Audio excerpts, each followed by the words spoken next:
দেখতে পুরুষের মতো হলেও সে পুরুষ নয়, সে একজন নারী।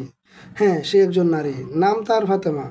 মাত্র 5 বছর বয়সে মা বাবাকে হারিয়ে অনাথ আশ্রমে বড় হয়েছেন।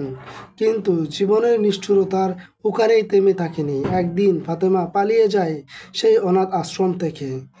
ভাগ্যের ফেরে মাজারের এক ছেলের সাথে তার বিয়ে হয়। সুখের স্বপ্ন দেখছিল ফাতেমা, কিন্তু যখন সে প্রেগনেন্ট, বাচ্চা হবে, তখন তার শাশুড়ি তাকে প্রতারণা করে পতিতালয়ে বিক্রি করে দেয়। সেখানে 7 দিন বন্দি থাকার পর কোনোভাবেই পালিয়ে আসে সেখান থেকে। আজ ফাতেমা ছেলে সুলভ পোশাক পরে ছোট করে কেটে ফেলা হয় চুল। এভাবে সে রিক্সা চালায়। সমাজ তাকে পুরুষ ভেবে ডাকে, কিন্তু ভেতরে ভেতরে সে শুধু একটি নারী, যে ভালোভাবে বাঁচতে চায়, একটু সম্মানের সঙ্গে বাঁচতে চায়। আমরা কি পারি না তাদের মতো অসহায়দেরকে সাহায্য করতে? তাই ভিডিওটি শেয়ার করুন, যারা সাহায্য করবে তাদের কাছে যেন চলে যায় ভিডিওটি।